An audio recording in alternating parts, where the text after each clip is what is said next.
26 তাৰিখ বুধবাৰে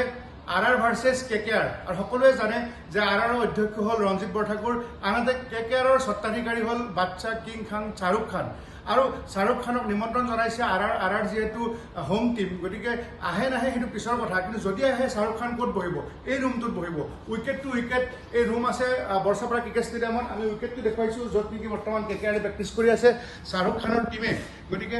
এয়া অনুশীলনী আমি দেখুৱাইছোঁ আমাৰ কেমেৰা পাৰ্চন অঞ্জন আৰু মই আৰু এই মুহূৰ্তত আমি দেখুৱাইছোঁ যে কিং খান এইখিনি সোফা ধুনীয়াকৈ ইয়াত লগাই দিয়া হ'ব ইয়াত বিগ স্ক্ৰীন থাকিব টেলিভিছন থাকিব বুফে চিষ্টেম থাকিব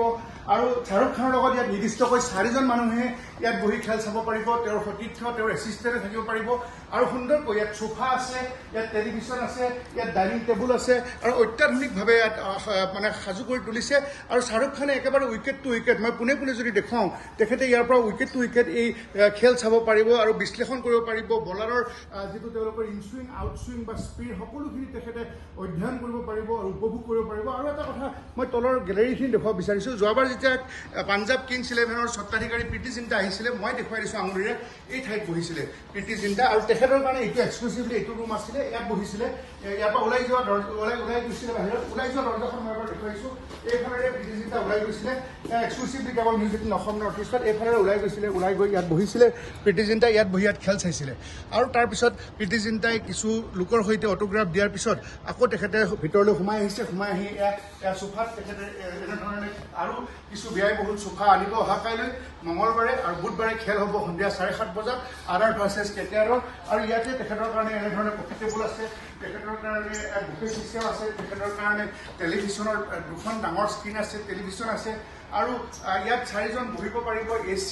এটা খুব সুন্দৰ কৰ্পৰেট বক্স তেখেতৰ কাৰণে অত্যাধুনিকভাৱে সাজু কৰিছে শাহৰুখ খানৰ কাৰণে শাহৰুখ খান আহিলে তেখেতক অকস্মাত ক'ত বহুৱাব তাৰ কাৰণে এই ধৰণে এটা প্ৰিপাৰেশ্যন কৰিছে অসম ক্ৰিকেট সন্থা আৰু RR কৰ্তৃপক্ষই আৰু RRে কিছু বিশিষ্ট ব্যক্তিক ৰঞ্জিত বৰঠাকুৰ তেখেতসকলে নিমন্ত্ৰণ জনাইছে মুঠৰ ওপৰত আমি বৰ্ষাপাৰা ষ্টেডিয়ামত এই পৰিৱেশ দেখুৱাইছোঁ ঠিক আছে তেখেত ব্যস্ততাৰ কাৰণে তেখেতে নাহে বা আহিব নোৱাৰে কিন্তু যদি আহি যায় KKR যিহেতু তেখেতৰ নিজৰ টিম তেখেত সেই টিমটোৰ মালিক কিন্তু মালিকজনক ক'ত বহুৱাব যোৱাবাৰ পাঞ্জাৱ কিংছ 11ৰ মালিক প্ৰীতি জিন্টা আহোঁতে প্ৰীতি জিন্টাক এই ৰুমত বহুৱাইছিলে বাহিৰত গৈছিলে অটোগ্ৰাফ দিছিলে আকৌ ভিতৰলৈ আহিছিলে গতিকে আচলতে টিমবিলাকৰ লগত অ'নাৰ্ছবিলাক আহে আমাৰ টিমৰ অধ্যক্ষ ৰঞ্জিত বৰঠাকুৰ খুব উৎসাহী ব্যক্তি তেখেতে চাৰিওফালে ঘূৰি ফুৰে তেখেতে আপোনাৰ ক্ৰিকেটাৰসকলক বা অনুৰাগীসকলক বা তাৰকাসকলক তেখেতে নিমন্ত্ৰণ জনায় মুঠৰ ওপৰত এখন হাই ভল্টেজ ফাৰ্ষ্ট মেচ 2025 IPLৰ এইখন বুধবাৰে সন্ধিয়া 7:30 বজাত বৰ্ষাপাৰাত হ'ব মোৰ পিছফালে থকা এই গ্ৰাউণ্ডত আপোনাৰ গ্ৰাউণ্ডখনতে হ'ব RR ভাৰ্চেছ KKR দুইটা দলে যিহেতু ফাৰ্ষ্ট মেচ হাৰিছে এতিয়া দুইটা দলে জিকিবৰ কাৰণে আপ্ৰাণ চেষ্টা চলাব তাৰপিছত 30 তাৰিখে MS ধোনী থকা CSK ভাৰ্চেছ RR খেল হ'ব গতিকে এই মুহূৰ্তত যদি অসম নৰ্থ ইষ্টৰ দৰ্শক আমি যিহেতু সকলো all total A to Z news দেখুৱাই আহিছোঁ সেইকাৰণে আমি শাহৰুখ